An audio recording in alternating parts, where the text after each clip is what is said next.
दोस्तों, आप सभी का स्वागत है आज के विचार में। तो सबसे पहले आज का विचार, जिंदा रहने के लिए मनुष्य को हवा, पानी और भोजन की ही नहीं ज़रूरत होती, बल्कि अच्छे विचारों की भी ज़रूरत होती है। तो ये था आज का विचार। अब बात करते हैं आज के ऐतिहासिक दिनों की। 7 जुलाई 1799 में महाराजा रणजीत सिंह ने लाहौर पर कब्जा किया। 17 जुलाई 1878 को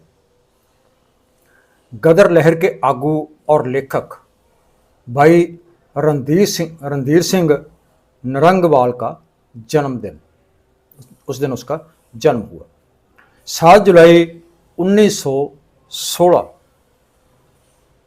पहले बर्मा केस में चालियाराम साहनेवाल, नारायण सिंह बल्लू, हरनाम सिंह सहारी, वसावा सिंह बाड़ा, निरंजन सिंह संगतपुर और पाला सिंह शेरपुर को फांसी, और चेतराम बैरोवाल, कृपाराम मांगट, भाई जीवन सिंह, बुड्ढा सिंह बैलोके, कपूर सिंह मोही और हरदीप सिंह को उम्र कैद की सजाएं दी गई। कपूर सिंह और गुरदत्त सिंह उनकी जेल में शहीदी हो गई। 7 जुलाई 1931 को 7 जुलाई 1931 को इनकलाबी दिनेश गुप्ता जी को फांसी दी गई। 7 जुलाई 1941 को नाजी फौज की ओर से, जो जर्मन का वो उस वक्त उसको नाजी फौज कहा जाता था, तो नाजी फौज की ओर से लिथुनिया में 5000 यहूदियों का कत्लेआम किया गया। 7 जुलाई 1943 को रास बिहारी बोस जी ने नेताजी सुभाष चंद्र बोस को INA की जो थी संस्था थी, फौज थी, उसकी उनको कमांड जो थी उनको सौंप दी। 7 जुलाई 1880 में ईरान में शरिया कानून जो लागू हुआ। तो ये थे आज के विचार। और अब बात करते हैं शरीर संरचना विज्ञान के मोडी गलैन की, जो उन्हें शरीर के अंदरूनी अंगों का जो विश्लेषण किया और उसके बारे में आपको जानकारी दी, जिसका असली नाम एलियस गलेन या गलेन ऑफ पेरगमोन था, जो इस नाम से वो जाने जाते थे, क्योंकि उनका जो जन्म था वो पेरगमोन में ही हुआ था। तो उन्होंने डॉक्टरी विद्या के बाद तो उसका जो सबसे ज़्यादा विषय था उसके लिए वो था, ज़्यादा जो झुकाव था उनका, वो एनाटॉमी की पढ़ाई की ओर ज़्यादा था। वो शरीर के जो अंग हैं, शरीर के जो अंदरूनी अंग हैं, जैसे दिल, फेफड़े या और जो अंदरूनी अंग है शरीर के, उनके बारे में उनको जानकारी हासिल करने की बहुत ज़्यादा तीव्र इच्छा थी। तो वो जानना चाहते हैं कि शरीर के जो अंदरूनी अंग है वो कैसे हैं और कैसे काम करते हैं। तो सबसे पहले वो यूनानी सर्जन गलैन जो नाम थे जाने जाते हैं, वो गलैन में पैदा हुए थे। सन 129 AD को यूनान के शहर, शहर जो है परगामुम में पैदा हुए थे। तो इस महान विज्ञानी ने उस वक्त जो मतलब रोमन शासक थे, तो उनकी ओर से ये सख्त हदायत थी कि वो किसी मनुष्य के शरीर के ऊपर वो चीर फाड़ नहीं कर सकते। तो फिर ये विज्ञानी गलैन जो थे, ये सूरों और जानवरों को, कुत्तों के ऊपर या और जानवर के ऊपर उनकी चीर फाड़ करके उनके अंदरूनी अंगों को जानकारी हासिल करने की जानकारी हासिल करते थे। तो जो भी इनको जानकारी जो मिलती थी उसको वो लिखती रूप में लिख लेते थे, जो उन्होंने उसको किताबों का बाद में मतलब रूप दिया। तो उसका मानना था कि ये जो जानवरों के अंग हैं, अंदरूनी अंग हैं, वो भी मनुष्य की तरह ही काम करते हैं और मनुष्य के साथ ये मिलते जुलते हैं। तो इनकी जो बनतर है वो एक जैसी ही है। तो जैसे उस वक्त जो इनको मनुष्य के शरीर का जो मतलब चीर फाड़ करने की इजाज़त नहीं थी रोमन शासकों की ओर से, तो रोमन शासकों ने इनको जो एक उस वक्त एक मार दाड़ वाली खेल हुआ करती थी, खेल होता था उसमें, जिसको ग्लैडिएटर के नाम से जाना जाता है। वो इतना खतरनाक खेल होता था कि उसमें जब खेलते थे तो बहुत बुरी तरह जो खिलाड़ी होते थे बहुत बुरी तरह जख्मी हो जाते थे। तो रोमन शासकों ने इनको उनका डॉक्टर बना दिया। तो जैसे वो खेल खेला जाता या उसका जो मुकाबला होता आपस में, तो उस मुकाबले में जैसे ही वो खिलाड़ी बुरी तरह गंभीर रूप से जख्मी हो जाते, तो उनके बहुत सारे अंदरूनी जो अंग थे शरीर के, तो उसको भी इनको देखने का मौका मिलता। वो शरीर के अंग भी दिखने लग जाते हैं, यानी इतने जख्मी हो जाते हैं। तो वो इलाज के साथ साथ उन अंदरूनी अंगों का भी विश्लेषण करते थे। तो जो उनको मतलब जानकारी मिलती थी तो वो जानकारी वो लिख लेते थे, जिसको वो किताब के रूप में लिखते गए। अब जो उनकी जानकारियों को या उनके जो विश्लेषण जो करता था वो शरीर के बारे में, अगर उसको कोई चुनौती देता था तो वो रोमन शासकों से कह करके उनका कत्ल करवा देता था।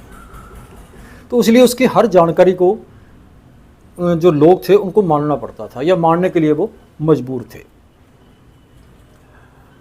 तो ग्लैन की जो धारणाएं थी वो सारी सही नहीं थी, बहुत सारी धारणाएं उसमें गलत धारणाएं भी शामिल थी।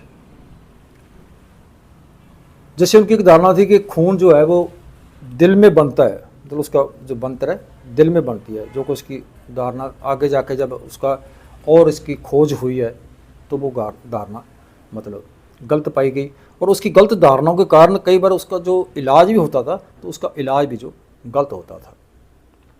तो उनकी जो एक और मतलब धारणा थी जो शरीर के बारे में महत्वपूर्ण, जिसको वो महत्वपूर्ण धारणा के नाम से कहता था वो थी एक तरल खून।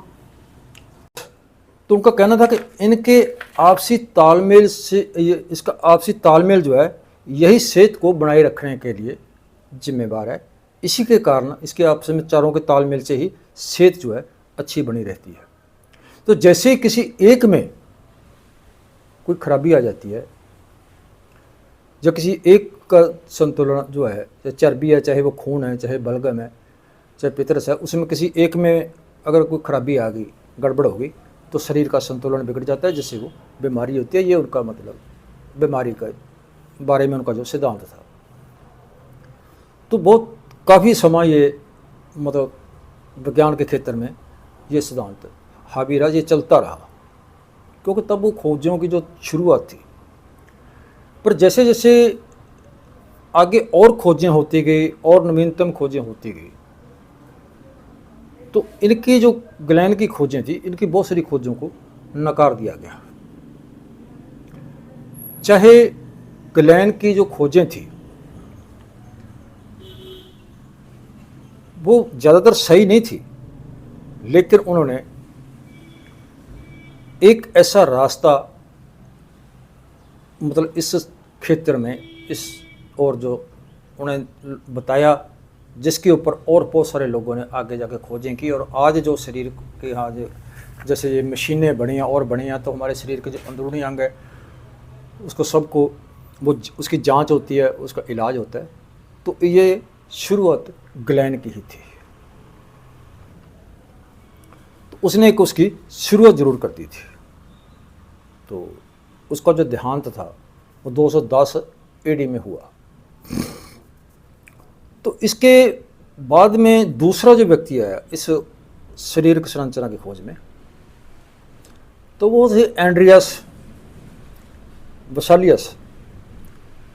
उसके बाद उसने, क्योंकि जैसे मैं पहले बता चुका हूँ कि मनुष्य के शरीर पर तो जांच करने की रोमक शासकों ने इजाज़त नहीं दी थी, तो उसने कब्र में से अपनी माँ के मुर्दा शरीर को निकाला, चोरी से, रात को चोरी से अपनी माँ के शरीर को निकाला और उसको घर में लाकर रख दिया, और उस अपनी माँ के शरीर पे वो उसको खोजें करता रहा।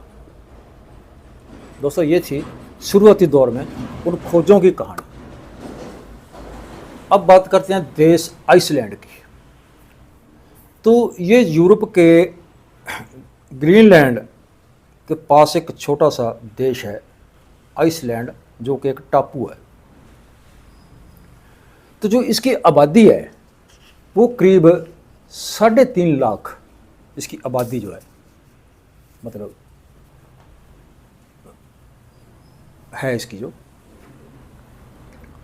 तो इसको मान लो कि भारत के दादरा नगर हवेली या पंजाब के जो मानसा ज़िला है उससे आधी आबादी से भी कम है।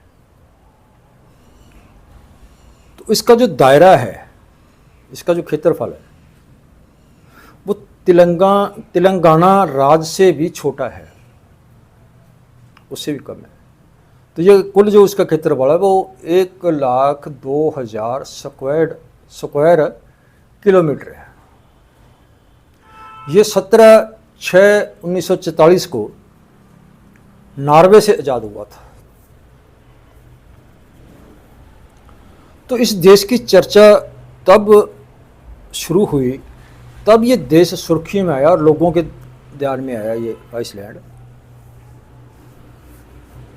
जब यूरो फुटबॉल कप की, जो यूरो फुटबॉल कप हुआ था, उसकी दावेदार सबसे बड़ी टीम इंग्लैंड को हराकर ये 8 देशों की सूची में शामिल हो गया।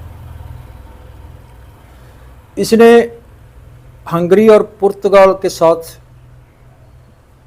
ड्रा मैच खेले और ऑस्ट्रेलिया और इंग्लैंड को हरा के ये क्वार्टर फाइनल में इन्होंने अपना स्थान बनाया। तो आइसलैंड की जो फुटबॉल टीम थी, जब वो अपने देश वापस परती तो उनका ऐसे स्वागत किया गया जैसे वो बहुत बड़ा, मतलब कप वगैरह जब बहुत बड़ा कुछ जीत के लाए हो, जैसे कि बहुत बड़ा वो खिताब जीत के लाए। लेकिन अगर माना जाए तो वो खिताब ही था उनके लिए, इतने छोटे से देश के लिए इतना बड़ा मार्का मारना। तो आइसलैंड में फौज नहीं है, तो वहाँ पे जो देश के भ्रष्ट कुछ बैंक वाले थे, उसके बड़े अधिकारी या जो भी अधिकारी थे उसको, तो वहाँ की सरकार ने उनको पकड़ के जेल में डाल दिया था। यानी कि ये भी कहा जाता है कि वहाँ पे भ्रष्टाचार जो है वो नाम मात्र है, बहुत कम है। और दूसरी बात, आइसलैंड में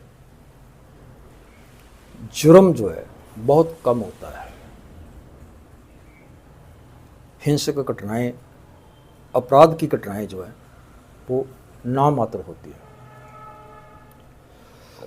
ये सबसे कम जुर्म, कम अपराध वाले देशों की सूची में आता है। तो ये था दोस्तों आइसलैंड की कहानी। और आज का विचार आपको कैसा लगा दोस्तों, कमेंट जरूर किया करो, कमेंट करके जरूर बताया करो। ताकि हमें इसको और भी पेश करने में जानकारी हासिल हो, तो आप कमेंट करके ज़रूर बताना। आज के लिए इतना ही। चैनल को सब्सक्राइब कर लेना। कल मिलते हैं और जानकारी के साथ, नए विचार के साथ। तब तक आप सबके लिए नमस्कार।